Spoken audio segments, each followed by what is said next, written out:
מהר מהקצב המתוכנן. אולי בגלל שהקבוצה יותר קטנה. לא, בגלל שמוטי סופש קדימה עם חיים. בגלל מזג האוויר. ובגלל המאסף אבל יש את הקבוצה. אז אנחנו גם נסיים מעט יותר מוקדם. תכף נחליט איך אנחנו נקדם את זה. אין דבר, יום שבת.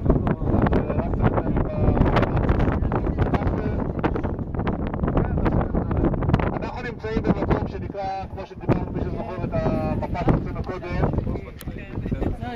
אני מבקש מהנהלה להקשיב. מדברים איתכם. אני מבקש להיות מרוכזים, אנחנו נראה את זה קצר. אנחנו נמצאים בתל רגב, או חרבת רגב, מי ששם לב בעלייה ראה את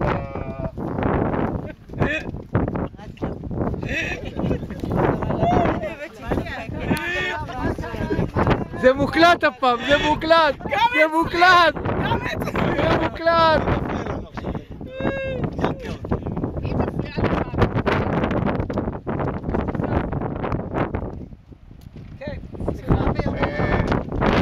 מי שזוכר שדיברנו על העלייה הגדולה הזו, העלייה הזו לתל רגב, דיברנו שהנקודה החשובה שלי